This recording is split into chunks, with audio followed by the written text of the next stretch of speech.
एक पेशेंट ने ये क्वेश्चन किया है कि उनकी फर्स्ट प्रेगनेंसी में 28 हफ्ते से ऑनवर्ड्स उनका ब्लड प्रेशर ज़्यादा होने लग गया। ऑल्दो कि वो मेडिसिन भी ले रही थी पर उनका ब्लड प्रेशर कंट्रोल नहीं रहा और जाके 33 हफ्ते में उनका ब्लड प्रेशर इतना शूट कर गया कि साथ में उनको फिट पड़ने लगे, जिसको हम मेडिकली एक्लेम्सिया कहते हैं, जिसकी वजह से उनका इमरजेंसी सिजेरियन हुआ।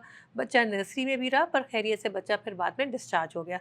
पूछना वो ये चाह रही थी कि आइंदा प्रेगनेंसी में यही कॉम्प्लिकेशन होने का क्या चांस है। देखें, अगर आपका ब्लड प्रेशर डेवलप हुआ और साथ में आपको उसकी एक कॉम्प्लिकेशन जिसको हम एक्लेम्सिया कहते हैं वो हुआ है, तो आपका आइंदा प्रेगनेंसी में भी ब्लड प्रेशर ज़्यादा होने का चांस रहता है। इतनी अर्ली आपका बीपी ज़्यादा और इतना ज़्यादा भी बढ़ गया, इसके लिए ज़रूरी है कि आपके कुछ टेस्ट हो जिसको हम एंटी फॉस्फोलिपिड सिंड्रोम के स्क्रीनिंग टेस्ट कहते हैं। इसमें हम anti cardiolipin antibodies, lupus anticoagulant, beta 2 glycoprotein के आईजीजी आईजीएम टेस्ट करवाते हैं। ये एक ऐसी मेडिकल कंडीशन है जिसमें प्रेगनेंसी में ब्लड प्रेशर ज़्यादा हो जाता है, जिस्म में जो खून है वो गाढ़ा हो जाता है, जिससे फिर आवल में भी खून जम जाता है और बच्चे को जाता हुआ खून कम हो जाता है, बच्चे की ग्रोथ रिस्ट्रिक्शन हो जाती है। सो ये टेस्ट कराना बहुत ज़रूरी है।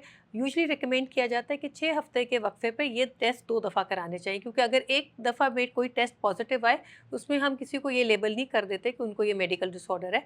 हमेशा 6 से 8 हफ्ते बाद ये टेस्ट दोबारा रिपीट होने चाहिए। सो अगर अभी तक आपके ये टेस्ट नहीं हुए तो आपको ये टेस्ट करवाने चाहिए। और नेक्स्ट प्रेगनेंसी अव्वल तो आपको 2.5 साल के बाद प्लान करनी चाहिए, क्योंकि एक आपका सिजेरियन हो गया, इतना टाइम चाहिए कि आपका जो ऑपरेशन वाली जगह है वो अच्छी तरह हील हो जाए।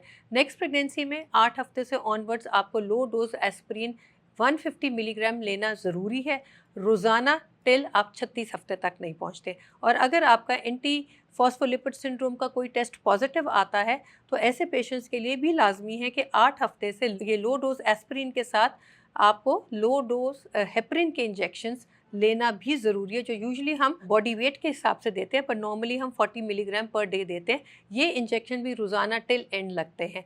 इन दोनों मेडिसिन का फ़ायदा ये होता है कि आपका खून पतला रहता है, आपके ब्लड प्रेशर डेवलपमेंट के चांसेस कम हो जाते हैं, आवल के मसाइल और आगे फर्दर बच्चे की जो ग्रोथ का मसला ब्लड प्रेशर के साथ होता है, इस चीज़ के चांसेस कम हो जाते हैं। सो अगली प्रेगनेंसी आपने वेल प्लान करनी है। प्री प्रेगनेंसी आपने ये सारे टेस्ट कराने और एक अच्छे गायनोकोलॉजिस्ट से पहले आपने अपनी एवेल्युएशन करानी है, ताकि आपकी नेक्स्ट प्रेगनेंसी का प्लान प्रॉपरली किया जा सके।